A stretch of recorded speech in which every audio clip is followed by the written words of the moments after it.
Hello everyone, it's Natalie with Crochet by NatalieLucille, and today we're going to make this really nice pattern. I made a mug cozy the other day and just fell in love with the pattern, and so it looks like this close up.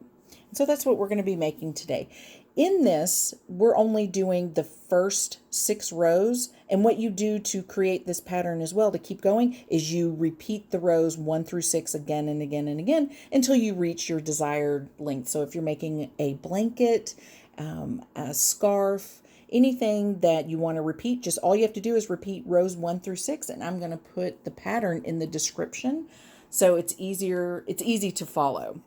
So what I'm going to do is show you G-hook, scissors, and I have just a nice peach kind of worsted weight yarn. And we're going to go ahead and get started. In this tutorial, what you want to do is you want to chain in multiples of 3. So I went ahead and chained 12. And again, in the description, I'll put links to my videos for the chain stitch, the half double crochet stitch, and the double crochet. So in this, when you chain multiples of 3, you can make this as long as you want, as long as there's multiples of 3. And what you want to do when you first start is you want to double crochet in the 4th chain from the hook, and that's 1, 2, 3, and 4. There's my ridge that I want to double crochet in. So you yarn over, insert your hook into the space, yarn over, pull through the 1. Now you'll have 3 loops on your hook, yarn over through 2, yarn over through 2. And in this, your first 3 chains here count as a double crochet, so remember that. So you're just going to double crochet along the entire row all the way to the end. And I like to work in the back ridges because when I finish my project, because I didn't do an edging on this, so that's the bottom, and so you can see how it has a nice braided look to it. And that is what you'll get as well, because you can kind of see that braided look. That's what's going to be on the bottom, and I like that. And so that's how I normally, unless I just can't do it, I normally crochet in the bottom ridges because it just gives it more of that finished look. So I'm going to go ahead and double crochet all the way to the end. I'll be right back. Okay, so I have double crocheted all the way to the end, and working in multiples of 3, I originally chained 12. Now this counts as 1, and then the double crochets I have across are 10. So that's row 1. Row 2 is chain 2, turn your work, and you're going to work half double crochets in this row. So that is yarn over, and you want to insert into your space, yarn over, draw up. You have 3 loops on your hook. You're going to yarn over and pull through all 3. Whoops. That just slipped a little. 3. We'll do that one again. So it's yarn over, go to your next stitch, insert, yarn over, through 3. We'll do that one more time.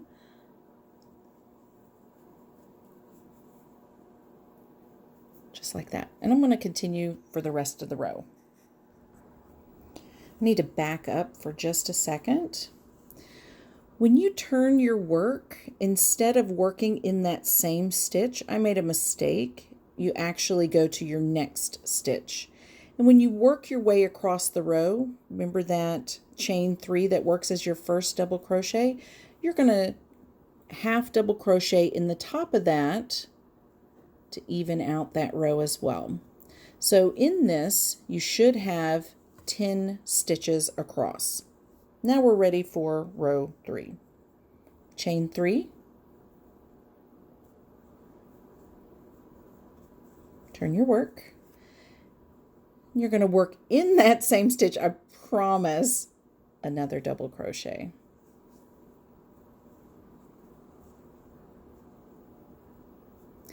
Now in this is where it's kind of can be tricky, but it's not so bad. So the way that you're going to work a cluster is you're going to chain 3.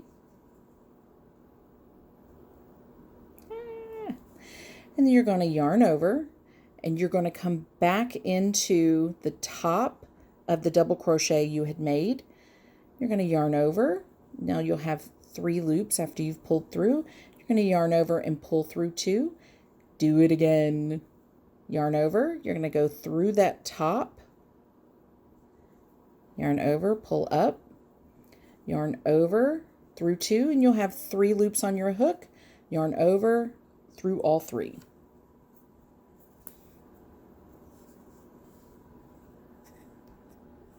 And now you're going to work what's called a cluster decrease.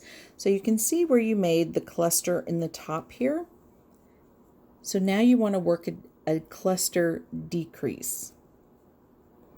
So you're going to come back down to your row number 2. You're going to insert, yarn over. So where you, oops, it didn't go through that last little. So you're going to pull up a loop. Then you're going to yarn over and draw through 2. Then you're going to yarn over, go into the next half double crochet here and do the same thing. So insert, yarn over, draw up, yarn over through 2. So you have 3 loops on your hook. Yarn over into the next half double crochet, yarn over, draw up, yarn over through 2, and you should end up with 4 loops on your hook. You want to yarn over and draw through all 4 like that. So it gives it that look. Now we're going to make a cluster in the top here. So you're going to chain 3, 1,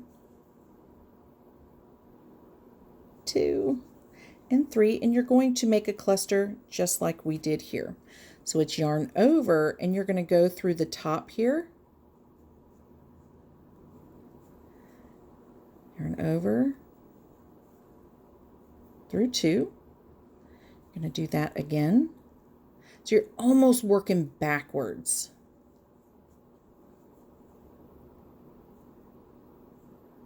You should have 3 loops. And now you're just going to repeat the process again. Yarn over, insert, go to the next one, go to the next one. So there you're working in those 3s. Remember how 3 was so important? Yarn over, and you're going to draw through all 4. You're going to make another cluster on top. 1, 2, and 3. Again, you're going to work cluster right there on top. There's your cluster, and now you've come to your end, and so you're going to work 1 more of the decreases. Cluster decrease, that is. Go to the next one.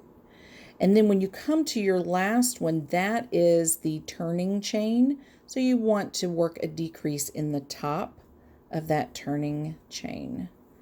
So there you have your 4. Yarn over, just like that. For this next row, you want to chain 3 and turn. In the same stitch, you want to work a double crochet. Now you're going to skip your cluster, and you're going to work an increase, I guess you would call it, or it's almost like a shell. It's kind of a cluster shell. So you're coming in the top here of your cluster decrease, right here in the top, and you're going to work 3 double crochets. There's 1, go into that same stitch, 2 and 3. And across this whole row, you're going to skip every cluster and you're going to work a shell in the decrease. Or it's a cluster, I guess. It's not really a shell. It's a cluster of 3. So it kind of gives it that clover, flower, cross kind of feel. So I know that's a shortened row, but that you see where you get the idea, that because there's your clusters and there's your, your clusters and there's your decrease, and that's your, I guess it would be called a cluster increase. And when you come to the end, because you have a cluster here and here's your turning chain, you're going to work 2 double crochets in the top of that chain. There's 1, 2.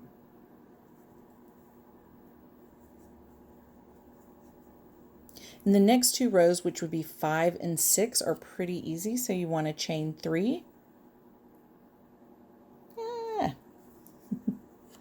And you're going to double crochet in the entire row across. So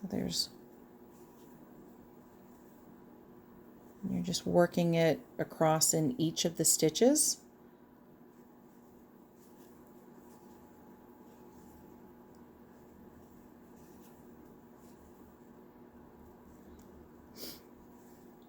It's not a long row for me to have to work through, so I'm just going to keep the tape rolling. The tape. Oh, I'm so 80s.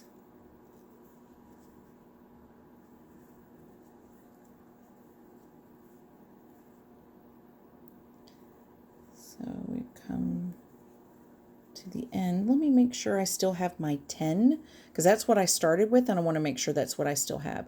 1, 2, 3, 4, 5, 6, 7, 8, 9. So I've come to the last stitch here, which is the turning chain, and you want to double crochet into that.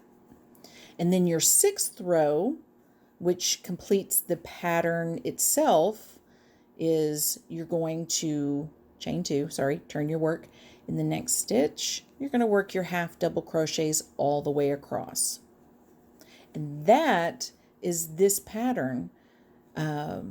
Like I said, this would make a beautiful blanket or even a scarf, because once you have this pattern and it's in multiple rows, it's beautiful. And, honestly, to me, it's easy to make, because once you know how to do the clusters and the decreases, it works. 1, 2, 3, 4, 5, 6, 7, 8, 9. Let me work my 10th stitch. Now, when you are working a blanket, and you can use stitch markers if you have, 100 stitches and you don't want to have to count every single time. You could put the row markers to make sure that you can, count by 20, and then the pattern works out. But this is essentially what it would be looking like. And in my cozy, I went ahead and worked just a single crochet edging around, just to kind of give it a nice clean edge. And you can find the cozy in my shop at crochetbynatalielucille.com/shop, and I have several coffee cozies in there. Or coffee mug cozies, tea mug cozies. I've had a lot of coffee this morning, so I am all jacked up, and that's how I crochet. So y'all, thank you so much for watching, and make sure that you subscribe. Hit that notification bell so you never miss a video. Check out my website at crochetbynatalielucille.com. I have a blog. I have a picture, like a whole gallery of stuff that I've crocheted over the years, as well as stuff that I'm working on now in a shop. And if you have any custom orders or any suggestions, let me know. And check me out on Instagram. And we also have a Facebook group that you can join. So y'all have a great day and learn something new. Thanks for watching. Bye.